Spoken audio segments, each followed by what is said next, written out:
pukul 16 waktu Indonesia Barat. Informasi aktual dari wilayah Belaja Sumba, Bengkulu, Lampung, Jambi, Sungai Liat, dan Palembang kami rangkum dalam Warta Belaja Sumba. Menurut saya bulan Ramadan ini dapat meningkatkan kesejahteraan perekonomian melalui peningkatan konsumsi terutama untuk makanan dan minuman. Di bulan ini juga kan jadinya banyak peluang usaha baru sehingga tercipta lapangan pekerjaan gitu loh.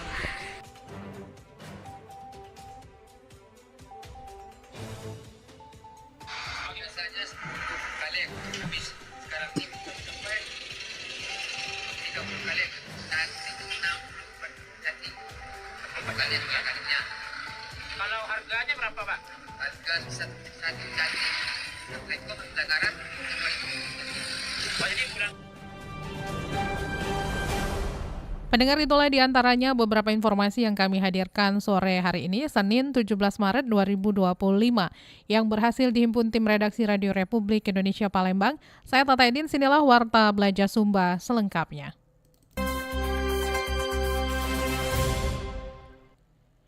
Kita awali Warta Belaja Sumba dari Kepulauan Bangka, Belitung.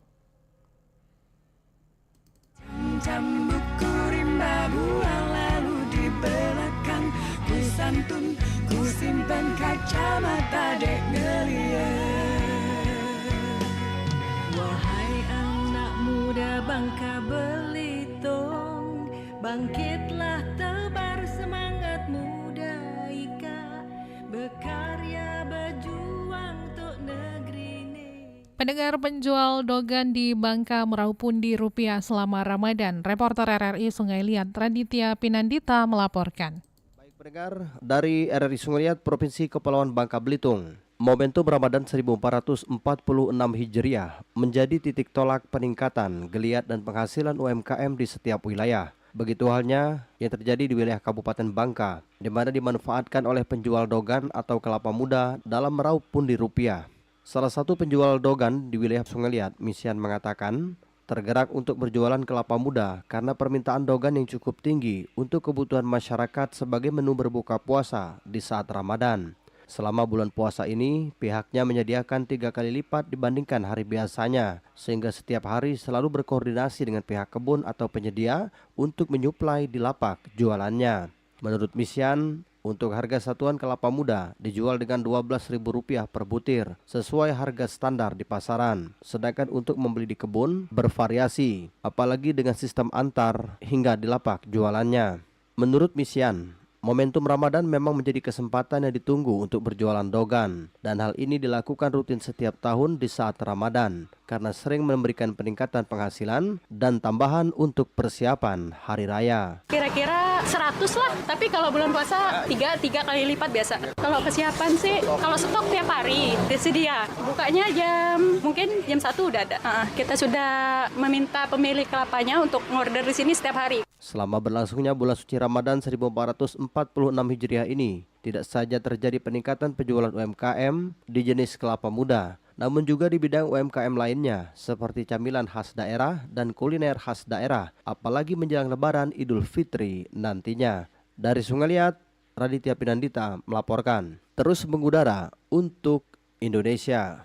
Dari Sungai Liat Bangka Belitung kita menuju ke RRI Jambi.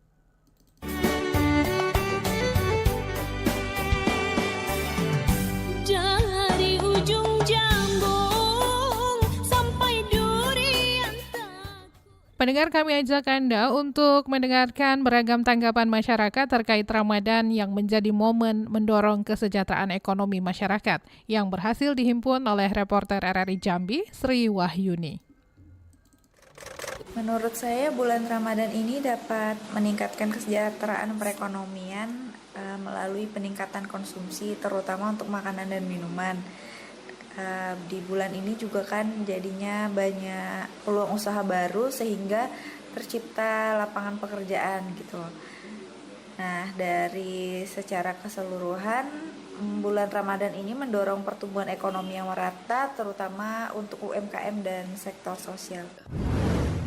yang tentunya dengan adanya seperti pasar-pasar beduk ataupun bazar-bazar yang dilakukan baik oleh pemerintah maupun penyelenggara lainnya tentu dapat meningkatkan daya beli dari masyarakat itu sendiri lah kalau menurut saya. Jadi momen Ramadan tentu dapat dijadikan momentum lah bagi para pelaku UMKM ini, selain untuk mempromosikan produk-produk mereka yang tentu aja juga dijadikan momen untuk mencari rezeki tambahan lah.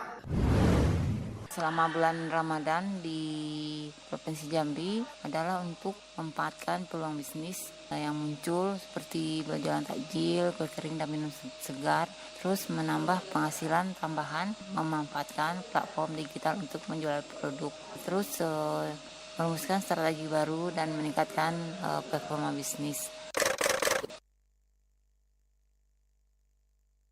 Dari Jambi kita menuju ke Palembang. Palembang Darussalam, Palembang kota kita, terkenal sungai Musinyo, terkenal dengan pempeknya. Pendengar, semakin banyak masyarakat yang berzakat, semakin besar dampaknya terhadap peningkatan perekonomian. Hal ini disampaikan oleh akademisi ekonomi syariah M. Iqbal Deka dalam wawancara bersama RRI yang dipandu oleh rekan kami Nova Ariana.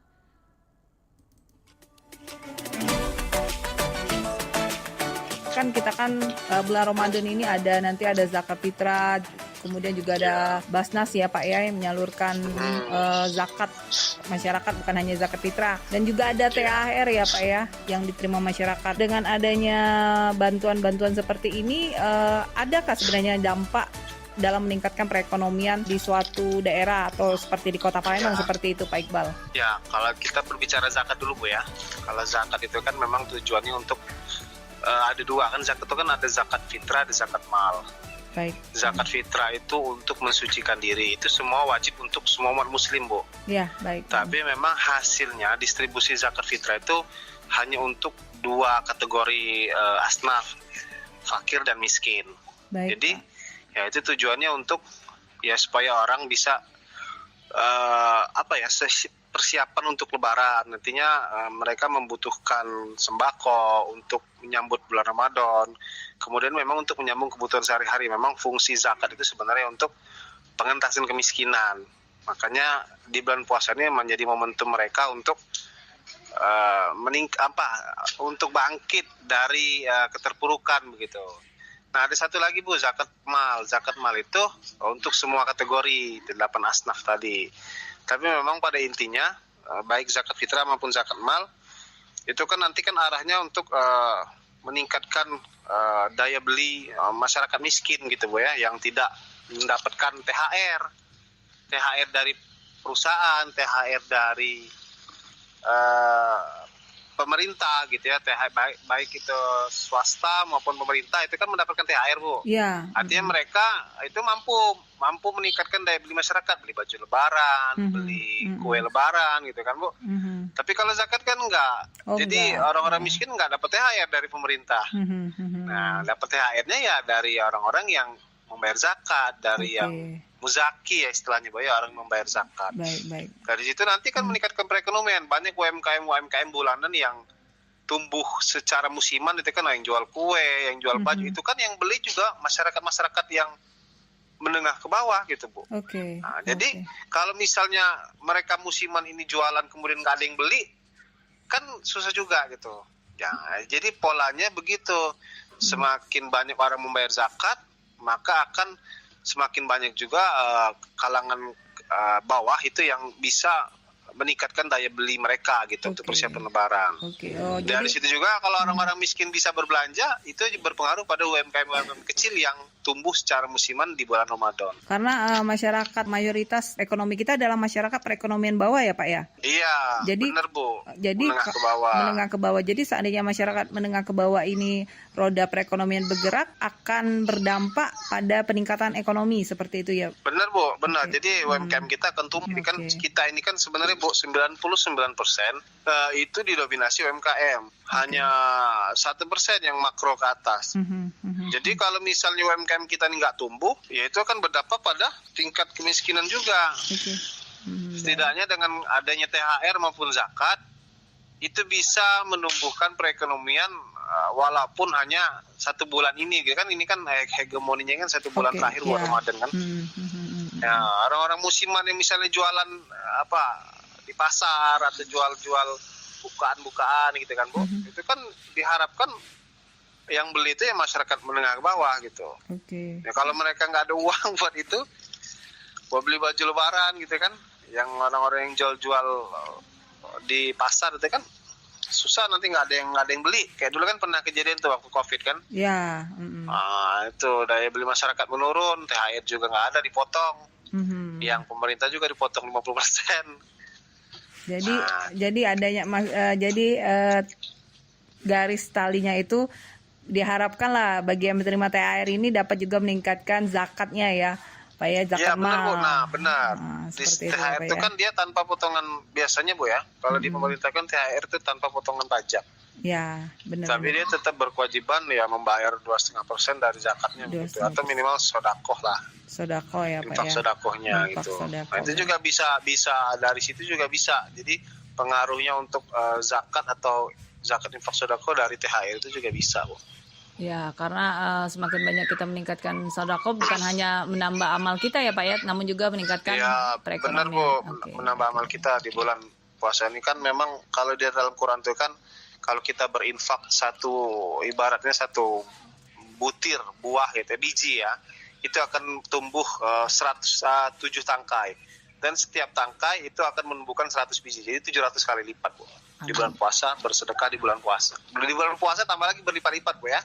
Di hari biasa aja 700 kali lipat gitu. Apalagi di bulan puasa. Di bulan puasa, di bulan Ramadan ya Pak ya. Baik Pak Iqbal. Untuk Kota Palembang ini terakhir Pak, untuk Kota Palembang seperti apa nih Pak Iqbal? Kalau Pak Iqbal melihat ini perekonomiannya kita termasuk dengan daya beli masyarakat menjelang Idul Fitri ini Pak. Kalau untuk Kota Palembang ya saya lihat stabil Bu ya. Artinya memang kita indikatornya UMKM lah Bu ya. UMKM kita ini kan karena Palembang ini terkenal dengan kota pempek. Jadi orang-orang yang ingin berusaha atau menjadi pelaku UMKM juga nggak kesulitan dengan berbagai macam varian. Kalau kita buka usaha itu kan dengan mudahnya misalnya buka warung pempek dan sebagainya itu kan untuk di bulan Ramadan Bu ya. Artinya dari sisi itu aja orang bisa berwirausaha, membuka lapangan pekerjaan sendiri untuk meningkatkan perekonomian mereka. Dan kemudian untuk sekarang ini kan Palembang ini termasuk juga menjadi salah satu kota tujuan ya, kota balik kampung lah istilahnya. Ada orang luar itu juga bisa meningkatkan perekonomian juga Bu. Dari sisi perputaran uangnya juga cukup baik di Palembang ini. Cukup baik ya Pak, stabil. Nah, indikatornya ya, itu Bu, karena kalau kita hanya melihat dari sisi pegawai aja paling hanya berapa persen jumlah pegawai di Palembang. Kan kebanyakan kita ini di Palembang ini terkenal dengan kota kulinernya gitu Bu. Baik Pak Iqbal, terima kasih Pak statementnya untuk RRI. Izin nanti untuk disiarkan ya Pak Iqbal ya. Akademisi Ekonomi Syariah. Baik Pak Iqbal, terima kasih Pak Iqbal. Assalamualaikum. Waalaikumsalam.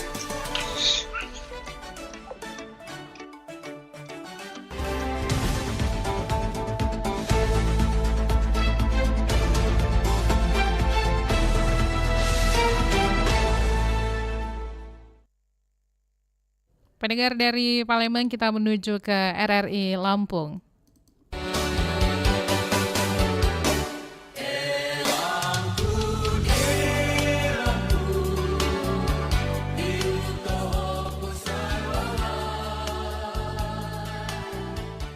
PT Kereta Api Indonesia di Framba Tanjung Karang sudah memulai menjual 28.160 tiket sepanjang periode Lebaran untuk kereta api relasi Tanjung Karang Baturaja. Selengkapnya dilaporkan reporter Agung Ghazaldi dari RRI Bandar Lampung.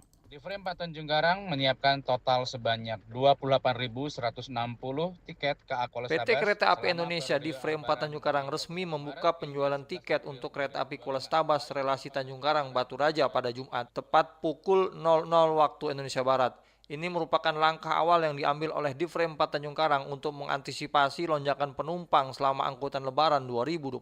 Dengan total 28.160 tiket tersedia sepanjang periode Lebaran, mulai 21 Maret hingga 11 April 2025, PT KAI memastikan transportasi kereta api akan tetap mudah diakses oleh masyarakat. Manajer Humas Divre 4 Tanjung Karang Azal Zaki Azari mengatakan tiket kereta api Kuala Stabas kini bisa dipesan mulai H-7 dari keberangkatan, memberikan fleksibilitas lebih bagi calon penumpang. Selain itu, Divre 4 Tanjung Karang juga telah menyiapkan total 51.480 tiket kereta api untuk seluruh angkutan Lebaran, di mana 45% diantaranya telah terjual melalui kereta api Raja Basa relasi Tanjung Karang Kertapati. Menurutnya tiket kereta api Kuala Stabas dapat dibeli melalui berbagai saluran pemesanan resmi seperti aplikasi Akses by KAI, website kai.id, dan kanal resmi lainnya. Zaki juga mengingatkan agar para calon penumpang lebih berhati-hati dalam memesan tiket dengan memastikan tanggal, rute, dan data diri yang dimasukkan agar perjalanan tidak terganggu. Divre 4 Tanjung Karang menyiapkan total sebanyak 28.160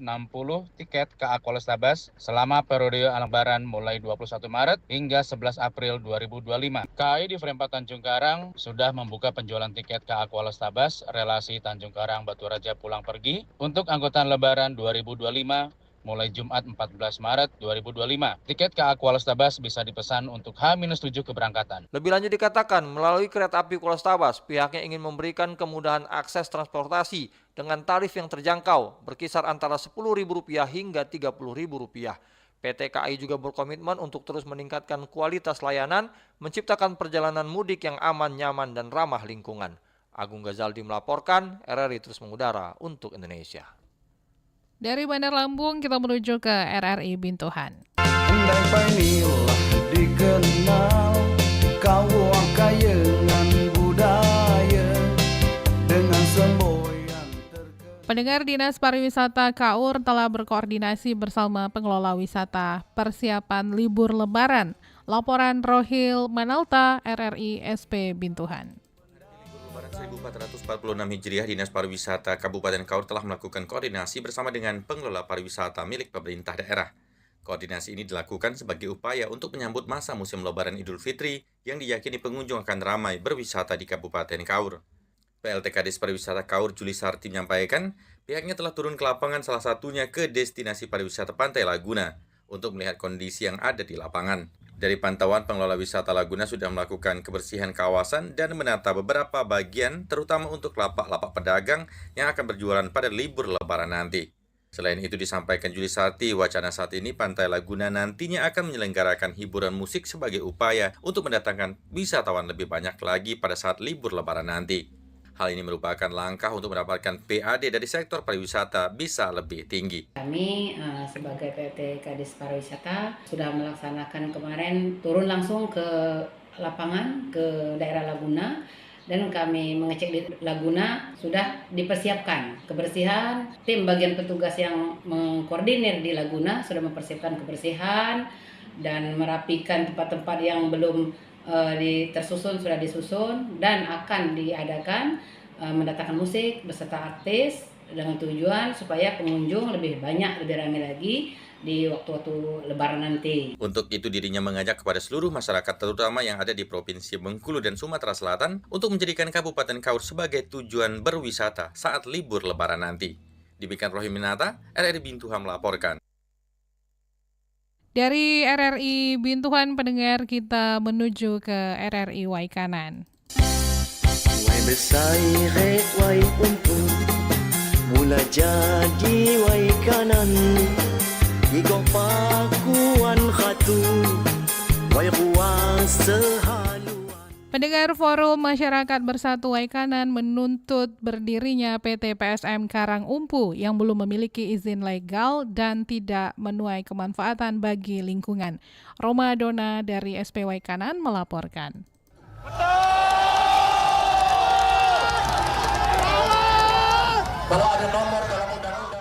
Forum Masyarakat Bersatu Waikanan tuntut 3 hal berdirinya PT Pesona Sawit Makmur yang berada di Kampung Karangumpu, Kecamatan Blambangan Umpu, Kabupaten Waikanan. Terdapat sekitar 300 masyarakat yang tergabung dari Kampung Umpu Kencana, Gunung Sangkaran, dan Karangumpu menyampaikan 3 tuntutan utama kepada pihak PT Pesona Sawit Makmur, yaitu menghentikan seluruh kegiatan pabrik secara permanen, melarang aktivitas keluar masuk di area pabrik, serta memastikan limbah pabrik tidak mencemari wilayah sekitar Kampung Umpu Kencana, Gunung Sangkaran. Salah satu koordinator lapangan aksi saat dikonfirmasi RRI Jalan menjelaskan, pihaknya menduga perusahaan pabrik kelapa sawit itu sama sekali belum memiliki izin dan melanggar Perda Kabupaten Waikanan Pasal 40 Nomor 11 Tahun 2011 tentang rencana tata ruang wilayah Kabupaten Waikanan. Ia menambahkan mengenai tata ruang, PT PSM telah melanggar hukum ketentuan tata ruang di Pemkab Waikanan atau RT/RW, menjadi tuntutan masyarakat mengenai kemitraan apabila masalah perizinan dikesampingkan paling tidak apa manfaat yang diterima oleh warga sekitar, namun hingga saat ini belum ada manfaat yang terlihat jelas bagi masyarakat. Sementara itu manajer PT PSM yakni Minaldi menerangkan bahwa perusahaan berusaha sebaik mungkin untuk bisa bermit dengan masyarakat peserta aksi damai supaya ketentraman bekerja di sini dan perusahaan tetap berjalan bisa memajukan Waikanan lebih baik ke depan.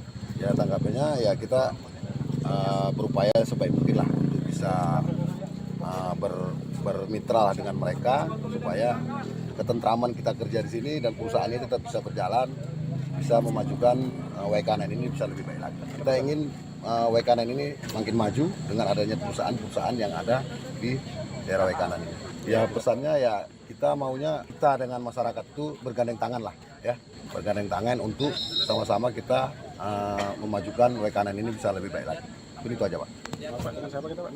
Lain hal Suhendri saat dikonfirmasi selaku mewakil masyarakat menegaskan bahwa warga akan terus mengawal proses perizinan PT dan tidak akan segan menggelar aksi lanjutan jika tuntutan mereka tidak dipenuhi. Dari Waikanan, Romadona melaporkan, RRI terus mengudara untuk Indonesia.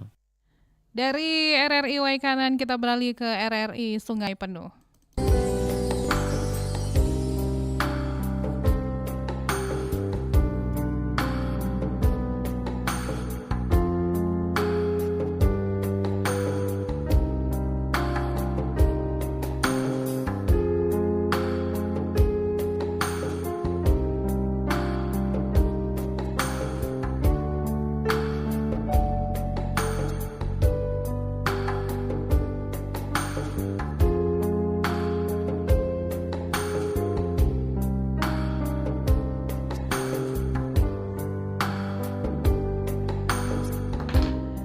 Pendengar, selama bulan Ramadan, permintaan buah kolang-kaling meningkat di Kabupaten Kerinci. Laporan disampaikan oleh Asep Sanjaya dari RRI Sungai Penuh. Selama bulan Ramadan, permintaan buah kolang-kaling dari masyarakat mengalami peningkatan jika dibandingkan dengan hari biasanya. Hal ini menjadi berkah bagi pengusaha kolang-kaling yang berada di Desa Lubuk Nagodang, Kecamatan Sulak, Kabupaten Kerinci. Tingginya permintaan juga diimbangi dengan naiknya harga buah kolang-kaling. Pada hari biasa, buah kolang-kaling dijual seharga Rp10.000 untuk ukuran 3 kaleng kecil. Namun kini dijual dengan harga Rp5.000 untuk ukuran 1 kaleng kecil. Salah seorang pengusaha kolang-kaling, Sardi, mengatakan di luar Ramadan dirinya mampu menjual kolang-kaling mencapai 10 kaleng besar dalam 1 minggu. Namun sejak awal Ramadan, permintaan buah kolang-kaling meningkat menjadi 30 kaleng besar dalam 1 minggu. Biasanya 10 kaleng, habis sekarang ini bisa mencapai 30 kaleng. Cantik 64 cantik. 64 kalengnya. Kalau harganya berapa, Pak? Harga 10.000. Itu satu cantik, satu ekor satu cantik sekarang 5.000 satu cantik. Oh, jadi bulan puasa harganya naik 5.000 satu cantik. 5.000 satu cantik. Ia menambahkan meningkatnya permintaan buah kolang-kaling membuat ia kesulitan untuk mencari bahan baku pembuatan buah kolang-kaling. Selain mencarinya di hutan, Sardi juga memesan kepada para petani yang ada di Kabupaten Kerinci dan Kota Sungai Penuh. Demikian Asep Sanjaya untuk Pro 1 RRI terus mengudara untuk Indonesia. Selanjutnya pendengar, dari Sungai Penuh kita beralih ke RRI Bengkulu.